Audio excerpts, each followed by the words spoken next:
Assalamualaikum warahmatullahi wabarakatuh. Ketemu lagi di Andro and Friend di Pijar Kata Channel. Dan edisi kali itu kita kedatangan tamu spesial banget, Yang ini hasil kolaborasi Pijar Kata dengan Rumah Belajar. Dan kita langsung menghadirkan ownernya Rumah Belajar. Silakan Bang, perkenalkan diri Abang. Terima kasih Mas Andro, terima kasih Pijar Kata Ya. yang sudah mau berkolaborasi. Ini ada satu pergerakan yang signifikan nih buat Rumah Belajar setelah sekian lama kita hadir, terus kemudian alhamdulillah ini adalah milestone baru lagi gitu ya, setelah beberapa milestone yang lain. Saya Romi Apriliansa, alhamdulillah Allah amanahkan saya menjadi rumah ini yang kita dedikasikan menjadi Rumah Belajar. Kemudian saya pada dasarnya adalah orang Lampung asli, kalau orang bilang gitu kan. Lampung asli. Saya harus bilang saya Lampung asli. Ulun. Ulun Lampung karena lahir besar di Lampung, sekolah di Lampung, sampai dengan S1 saya di Lampung. Kemudian alhamdulillah dikasih sementara ini amanah dan kenikmatan untuk cari rezekinya di di Jakarta dan di Lampung gitu ya. Jadi emang saya harus klaim kalau saya ya ulun Lampung gitu ya. Ulun Lampung. Dan fun fact-nya ini kontennya Pijar Kata tapi tempatnya kita minjem. Fun fact-nya kita podcast ini di Rumah Belajar. Jadi kalau tadi katanya Bang Rumi kita Pijar Kata mengundang, ini kebalik sebenarnya. Sebenarnya kita yang nyari tempat terus numpang ya. Ini bentuk asli kalau orang Lampung, kolaborasi ya begini gitu ya. Kolaborasi ya. Saling simbiosis mutualisme. Betul. Gitu ya Bang ya. Dan sebenarnya nama Bang Romi ini udah sering saya dengar dulu, cuman belum sempat ketemu, dan baru setelah saya main ke sini baru ketemu nih ownernya langsung. Sebenarnya apa sih Bang mimpi awal untuk membangun Rumah Belajar ini? Atau udah didesain atau emang dia spontan, uhuy? Kalau saya kayaknya lebih cocok yang uhuy kayaknya. Yang gitu uhuy ya. Spontan, karena Spontan. pada dasarnya tahun berapa ya itu ya? Itu mungkin sekitar tahun 2018, 2019. Kita belum tahu COVID, kita belum tahu apa gitu ya, tahun 2018, 2019. Kebetulan dulu cerita pendeknya dari semua perjalanan, saya bekerja, kemudian saya alhamdulillah dikasih kenikmatan, kemudahan untuk berkarir segala macam. Saya punya ide, cita-cita, ini kenapa teman-teman Lampung yang banyak berkiprah di luar negeri, berkiprah di walaupun nasional gitu ya, orang Lampung itu ternyata keren-keren dan hebat-hebat gitu ya. Kita mungkin bisa kenal di luar sana gitu ya. Yang saya jadi menariknya itu kenapa orang-orang yang ada di sana tidak balik lagi untuk berkontribusi. Saya lagi nyari kenapa gitu ya. Dan itu di banyak hal gitu ya. Dari banyak hal tuh saya ngelihat Lampung itu jadi pusat industri agro gitu ya. Di sisi timur di situ ada industri agro terbesarnya Indonesia, ada tambak udang paling besar di Indonesia gitu ya. Terus kemudian di sisi barat itu kita punya potensial perkebunan kopi yang besar gitu ya. Dan ternyata Lampung, saya setelah baca-baca, setelah didalamin, ternyata Lampung itu jadi kontributor ekspor kopi nomor 2 terbesar di Indonesia gitu ya, setelah Sumatera Selatan gitu ya. Itu jadi menarik gitu ya. Terus tapi kenapa yang saya baca kenapa Lampung yang terkenal itu kenapa stigmanya gitu kenapa ya. Stigmanya itu yang stigma keras yang terkeluar gitu ya. Keras. Dan itu yang membuat saya ini kayaknya nggak seru nih ya. Kayaknya kita ulun Lampung kayaknya harus menyuarakan sesuatu.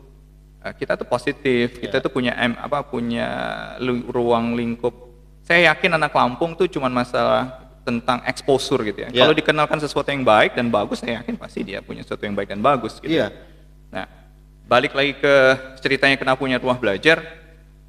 Ceritanya awalnya dari istri saya sih. Istri saya kebetulan dia jadi dosen, walaupun dosennya dosen tidak tetap. Kemudian dia juga mengajar ngerajut. Terus kita punya antusiasme yang sama, korelasinya sama mengajar.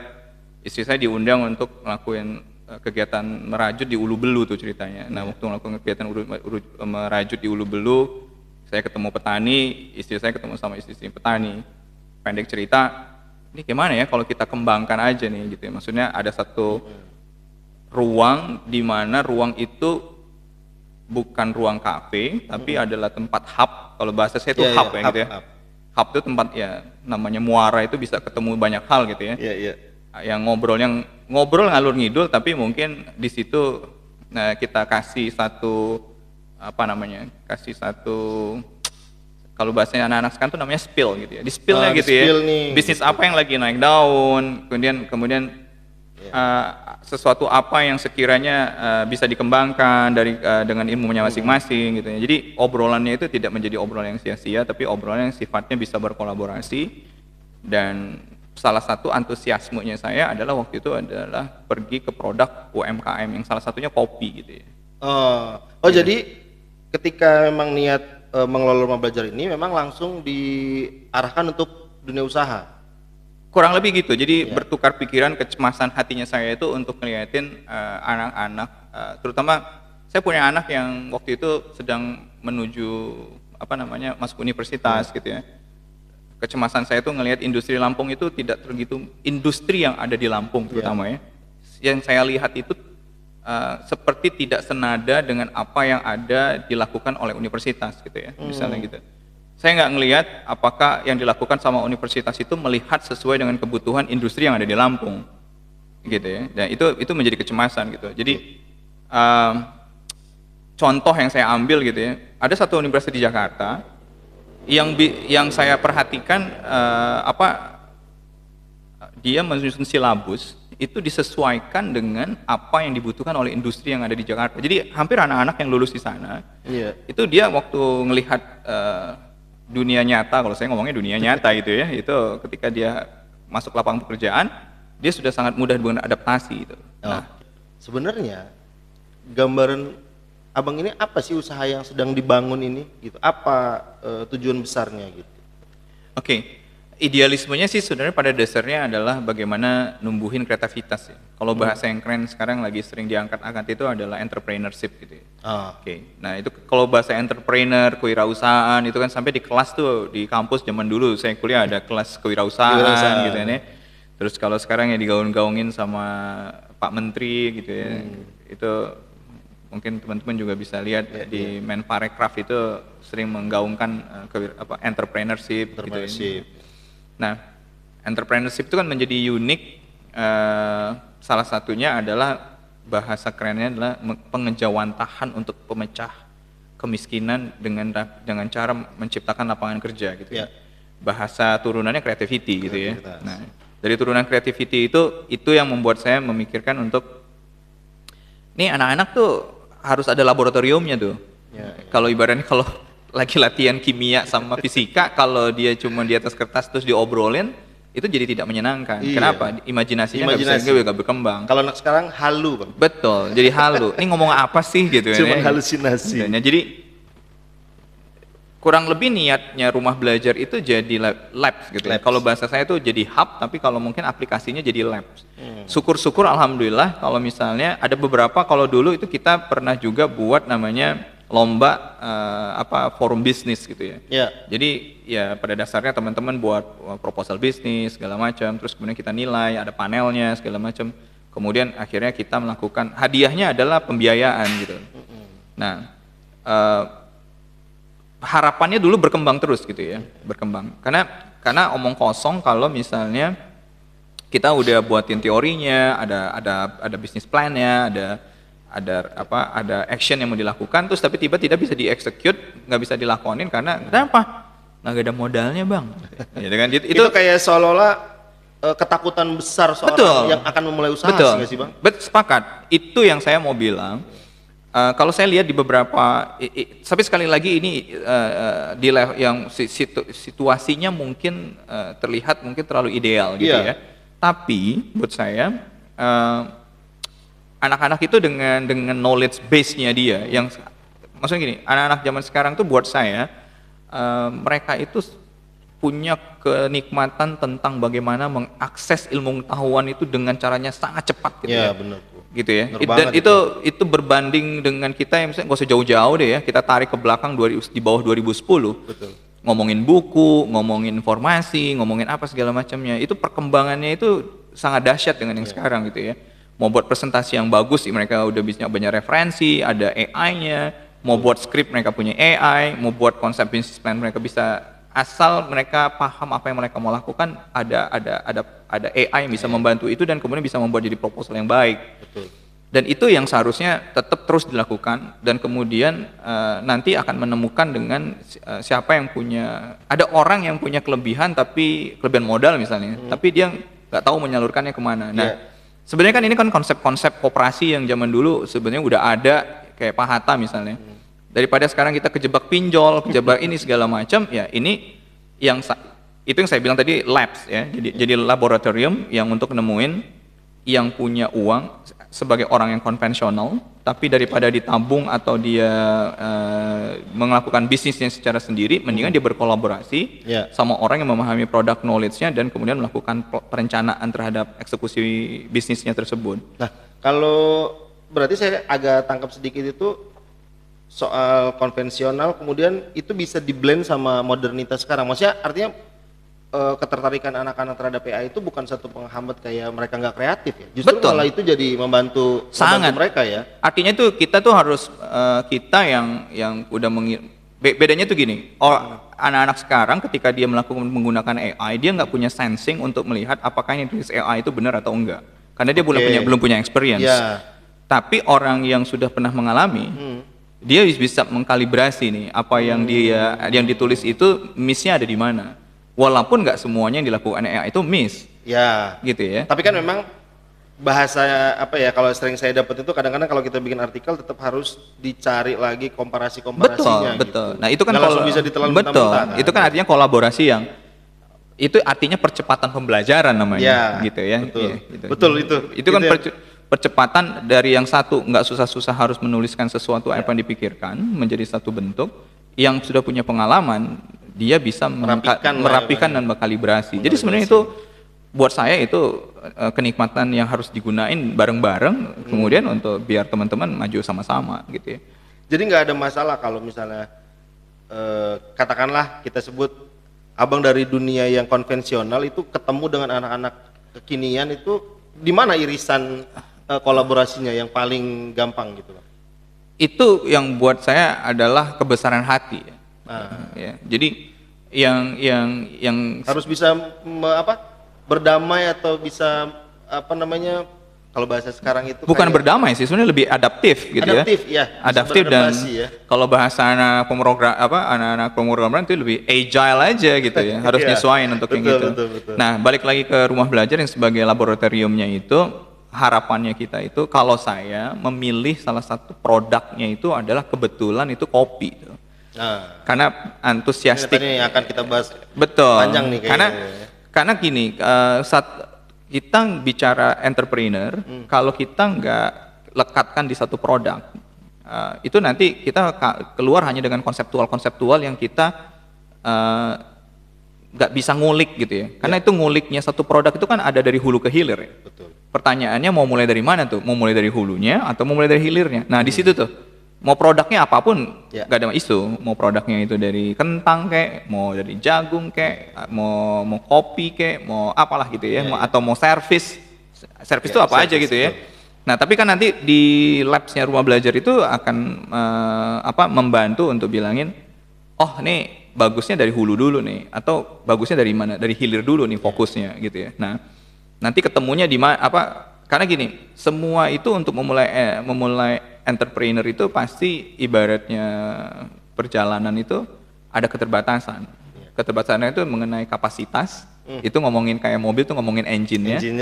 Kalau kemudian kita ngomongin sumber daya itu ngomongin tangki bensinnya tuh.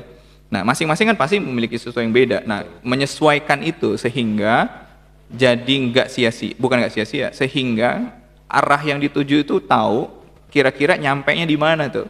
Berarti bisnis itu boleh nggak sih Bang, kalau kayak kita, mungkin saya awam ya di bisnis ya, kayak punya pendapat awam soal bisnis kayak cukuplah segini aja gitu. Betul. Boleh nggak, atau memang bisnisnya harus yang paling penting tuh filosofisnya dalam berusaha itu adalah, makanya zaman sekarang tuh ada beberapa orang yang namanya, jadi intinya gitu kalau menurut saya balik lagi dengan apa yang saya yakini, apa yang saya pelajari, apa yang Allah berikan petunjuk gitu ya. Yang paling penting apapun yang kalian lakukan dengan sungguh-sungguh dan itu membawa ketenangan. Oh, Kata kuncinya itu tenang tuh. Bukan tentang revenue-nya, bukan tentang berapa net profit yang didapetin. Jangan sampai revenue-nya 1 miliar, net profit-nya itu 100 juta per bulan. Berarti itu cuma, gila gue kecil banget ya, cuma 10% gitu ya. 10%-nya ya. Tapi kita nggak lihat bukunya secara detail. Apa bukunya? Berapa total hutang yang harus dibayar per bulan? Berapa aset yang masih terhutang gitu ya. Dan itu kan yang kadang itu yang sebenarnya yang filosofis pertama yang harus dilakukan adalah lakukan usahanya sesuai dengan capacity, kemampuan, dan kemudian nikmatin apa yang emang seharusnya kita nikmatin sekarang. Dan ujian terbesarnya dari itu adalah ya balik lagi lifestyle tuh. Lifestyle ya. Gitu ya. Nongkrong. Karena kadang ada beberapa orang pengen punya usaha untuk dibilangin sebagai kelas bisnisman tuh. Ya kan? Nah, itu yang salah satu isi labnya kita itu, lab Rumah Belajar itu adalah pendekatan untuk bilangin salah satunya bukan hanya membuat bisnis plan, bukan hanya bagaimana mengeksekusinya, tapi juga bagaimana mengajarkan bisnis itu adalah proses gitu ya. Dan yang paling penting kalau buat saya itu yang pertama kali itu adalah etikabilitas tuh. Ethics. Etik dalam berbisnis. Betul. Nah, ngomongin etik, ini sebelum kita jauh ke kopi tadi, Bang. Sebenarnya siapa referensi Abang atau apa referensi Abang untuk saya mau usaha? Apa referensi atau siapa orang yang memotivasi atau menginfluence Abang gitu, mempengaruhi dalam dunia bisnis ini?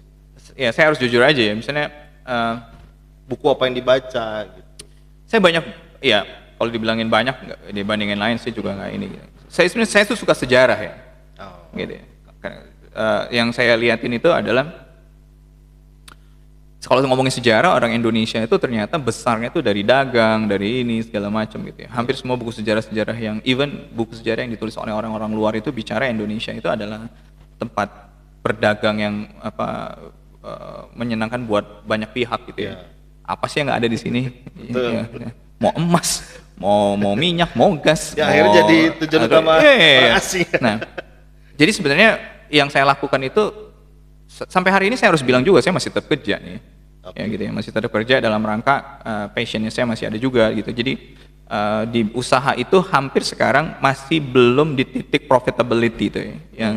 Yang saya harus kasih tahu juga, yang masih harus saya lakukan sampai dengan hari ini, pilihan produk yang saya pilih itu masih di tahapan bisnis secara ideologis gitu ya.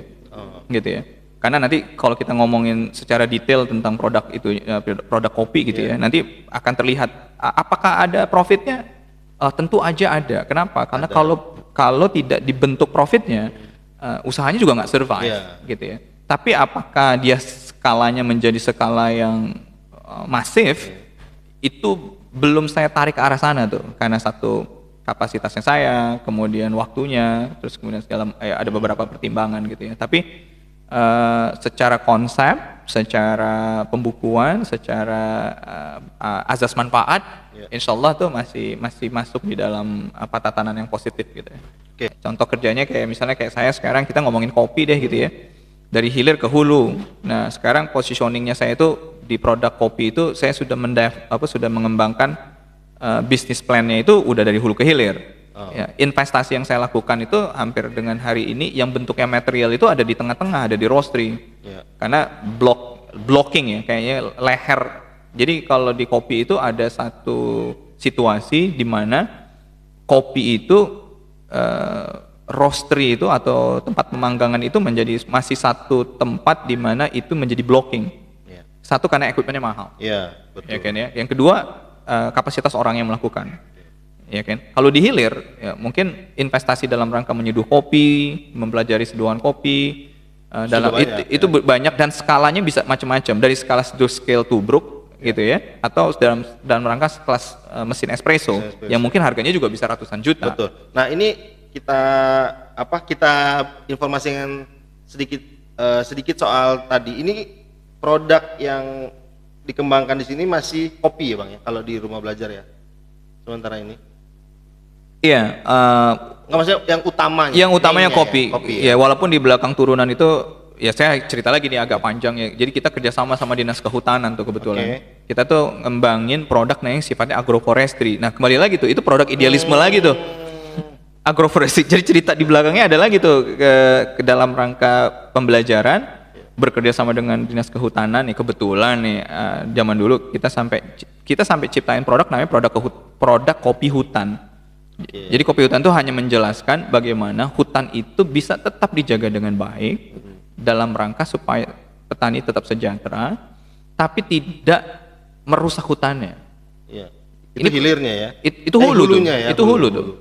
Kan nggak banyak juga Bang orang yang berpikir hulunya ini karena susah nih. Benar, padahal hulu Kenapa itu susah-susah? padahal hulu itu tidak akan ada kopi nikmat di ujung yang dibuat sama barista tuh. Iya. Kalau di hulunya tuh nggak dipikirin tuh.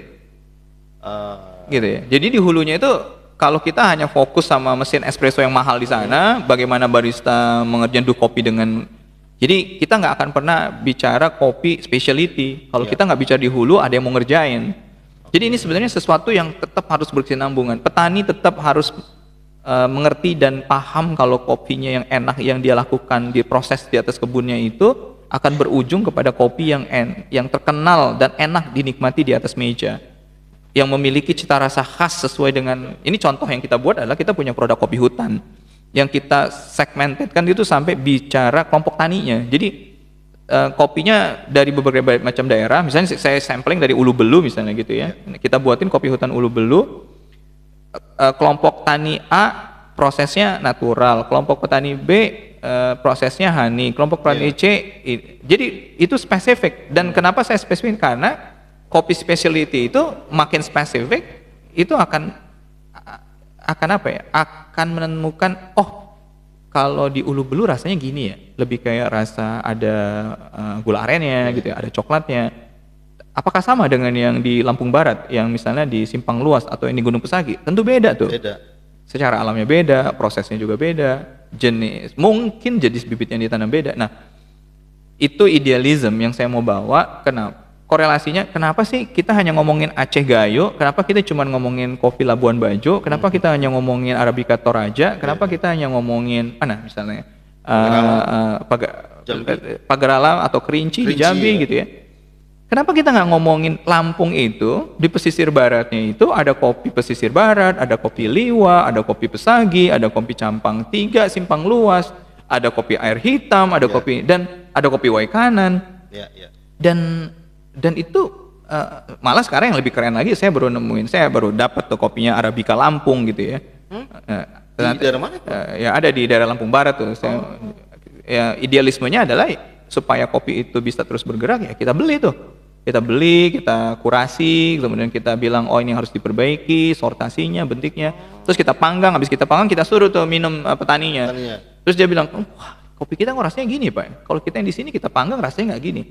Itu aja mengekspos petani dengan rasa kopinya dia sendiri. Itu aja kayak misalnya saya minggu lalu saya baru ke Liwa tuh untuk saya bilangin ke petani namanya Mas Bandrio. Saya bawain kopinya yang dia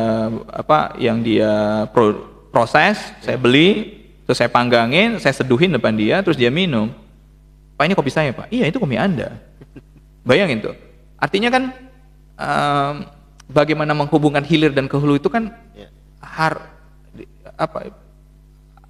itulah idealismenya gitu. Tapi idealisme itu hanya bicara garis lurus, hanya ngomongin. Kalau anak sekarang ngomong gitu-gitu doang Pak. Ujungnya satu frekuensi yang bisa tetap sama itu adalah yang bisa membuat itu menjadi sustain atau terus berkesinambungan kalau bahasanya sekarang, sehingga rodanya itu berputar. Ya harus ada apa bahasa yang paling mudah dicerna buat semua orang. Frekuensinya harus sama. Frekuensinya cuma satu, transaksi. Harus ada transaksi dong. Betul. Jadi tapi transaksi yang di latar belakangin dan di guide gitu ya dengan kualitas. Petaninya tahu kualitas apa yang harus dijaga, di hilir orang tahu kualitas apa yang harus disajiin. Sehingga si konsumen, ini namanya kopi Lampung ya. Ini contoh nih ya, saya bawa kopi saya, kopi Ulu Belu, pertama kali saya perkenalkan masuk ke kafe yang ada di Jakarta. Semua orang bicara Arabica. Saya masukin bawa Robusta nih ceritanya. Terus dia bilang, Kita nggak terima Arabica Mas Romi, kita cuma Robusta. Oke. Sorry, kita cuma Arabica doang Arabica, nih. Kita nggak terima Robusta. Oh ya, iya. Nggak mau cobain dulu? Enggak, kita nggak ini kok. Cobain aja dulu. Nggak mau dia. Terus Bapak kalau ada Arabica kita ambil. Minggu depan saya bawa tuh Arabica, Robustanya. Tapi saya panggang dengan manggang medium light tuh. Jadi semua kopi itu bisa asam, bisa punya karakteristiknya, tapi tergantung panggangannya. Iya. Terus kita seduhin. Ini Arabica mana Mas Romi?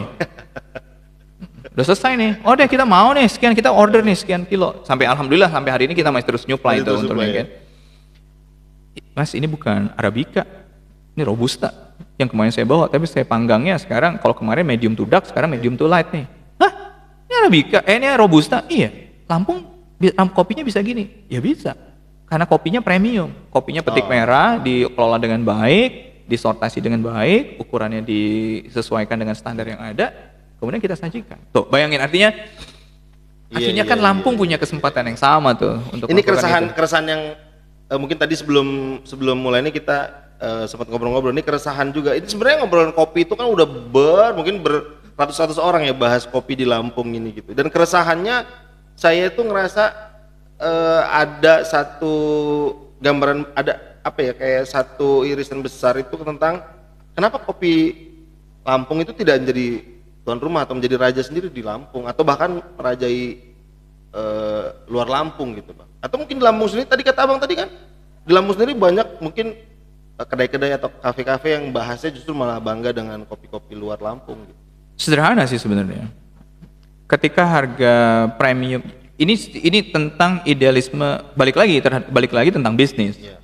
Ketika bisnis itu emang apa bahasa saya itu ya, godaan terbesarnya itu tentang cuan tuh. Iya. Seberapa besar cuan lo mau ambil gitu ya. Nah tapi kalau kita bicara ideologi, berarti uang itu impact, tapi kita harus bilang tetap harus ada manfaat. Nggak mungkin juga kita ngomongin bisnis nggak ada manfaat.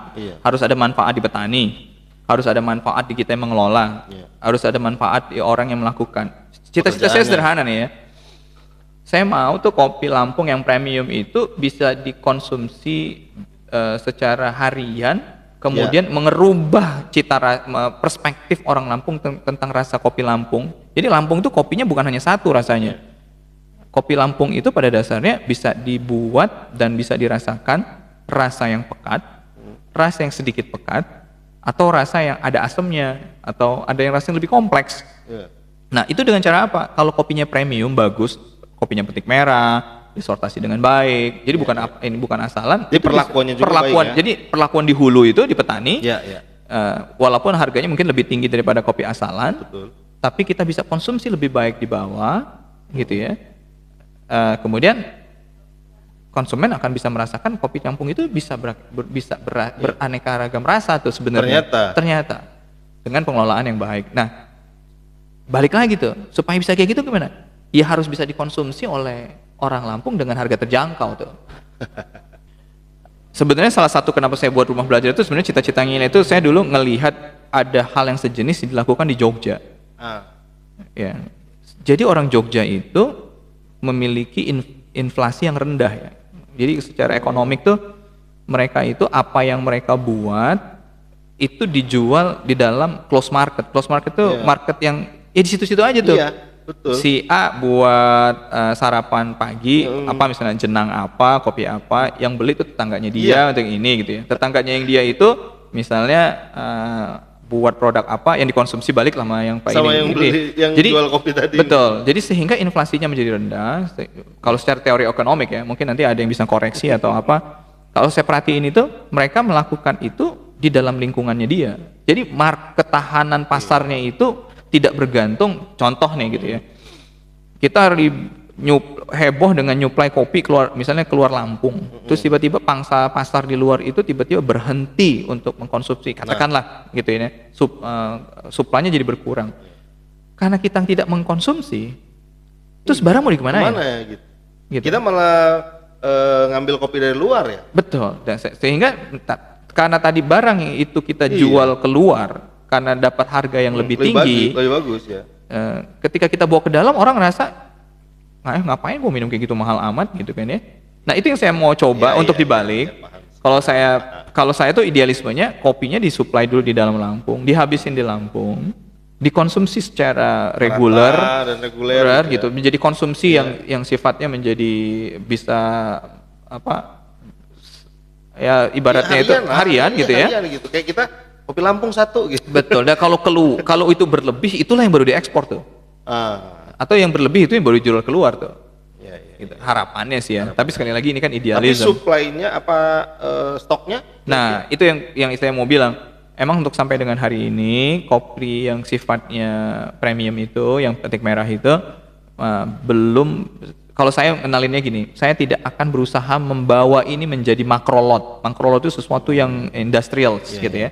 Ini masih cocok di dalam kopi yang sifatnya mikrolot dulu tuh. Mikrolot tuh karena kapasitas di kebun juga belum bisa konsisten, karena kebutuhan keekonomiannya di petani, dia mau metik, mau nunggu, idealismenya kopi yang bagus itu bisa disimpan jangkanya panjang, bisa 2 tahunan gitu ya, bisa jadi tabungannya mereka, kalau mereka lagi butuh uang bisa dijual.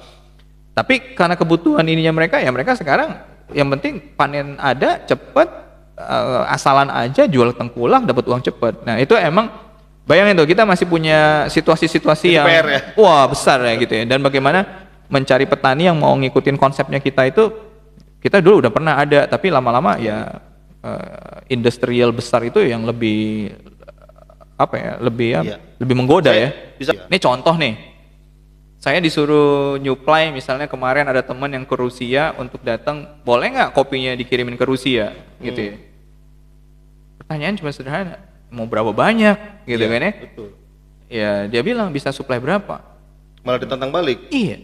Nah, tapi kan tetap aja saya tuh dengan realistis, kopi untuk 1 kontainer yang mungkin berapa? 10 ton gitu ya. 10 ton. Kita setahun aja untuk dapat pemenuhan kita Untuk 1 untuk ton dalam negeri. yang hanya untuk ngomongin 1 kafe yang kita suplai di Jakarta. 1 tahun 1 ton. Iya, itu tuh kita pernah sempet shortage, nggak bisa supply tuh, kehabisan. Bayangin itu baru ngomongin 1 kafe yang sudah bisa mengenal dan kopinya oke ya gitu ya.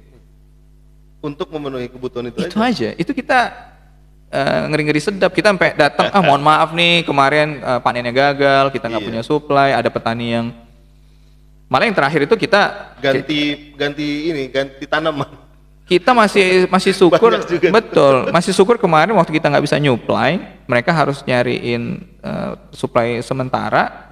Ketika kita sudah bisa nyuplai lagi, alhamdulillah masih bisa diambil tuh. Coba kalau misalnya nggak diambil lagi, itu kan jadi PR besar ya itu. Nah itu ya sebenarnya menarik banget dan kompleks memang. Tapi sebenarnya ternyata ada idealisme kayak gini nih yang terus mikirin gimana caranya. Orang mah ya kadang petani juga gitu-gitu aja. Mungkin abang juga punya komunitas di Lampung ini yang punya tujuan sama, ada Bang? Saya yakin ini cuma masalah exposure. Saya yakin banyak teman-teman yang punya pemerhati, antusiastik, dan kemudian melakukan, walaupun lakukan itu dorongannya mungkin dengan keterbatasan dan kapasitasnya masing-masing gitu ya. Saya yakin tuh teman-teman yang udah banyak kuliah di Lampung, yang orang tuanya berkebun kopi di Lampung Barat, saya yakin pasti mereka punya tuh semua angan-angannya itu gitu ya, dengan idealismenya juga itu ya. Pasti ada. Tapi jadi emang sekali lagi mudah-mudahan saya yakin teman-teman yang dengar ini punya cita-cita yang sama, punya kapasitas yang sama, ya kita terus dorong deh gitu ya. Saya yakin mudah-mudahan. Saya yakin di sana itu pasti ada. Di luar itu pasti banyak. Dan Oke. Dan mereka juga punya tujuan yang sama untuk kopi Lampung ini ya. Pasti, saya yakin kok itu. Ini kita cuman mudah-mudahan kita terus semangatin petani-petani itu tetap mau mengolah kopinya dengan baik gitu ya. Teman-teman yang tetap melakukan industri di bawah hilir, terutama kafe-kafe yang di Lampung itu. Kalau sekarang sih emang kalau tantangan terbesarnya kita itu kan kafe-kafe kita itu kan marketnya itu aja ya. Kafe yang di sini baru buka, market yang dulu ada di kafe yang satu dia pindah ke sini. Jadi kayak market ya itu situasi fakta yang kita punya sehingga membuat beberapa industri kafe yang emang kadang harus tutup, harus ini segala macam. Emang tantangan besarnya karena mungkin tren yang diangkat yang dilihat itu malah mungkin kalau ngomongin kopinya aja mungkin 10-20% kali ya. Mungkin minuman yang non kopinya yang mungkin itu menjadi sesuatu yang volume lebih besar gitu ya. Nah, itu kan tantangan juga yang buat kafe kan. Dia ngomongin idealisme kopi di sini tapi dia harus mikirin beverage-nya, dia harus ngomongin apa yang harus kekiniannya, ada segala macam. Nah, Oke, terima kasih banyak. Semoga menjadi ilmu yang bermanfaat ya. Amin. Terima kasih banyak. Nanti kita akan ngobrol lagi kapan-kapan sama Bang Romi di Pijar Kata. Terima kasih. Assalamualaikum warahmatullahi wabarakatuh. Waalaikumsalam warahmatullahi wabarakatuh.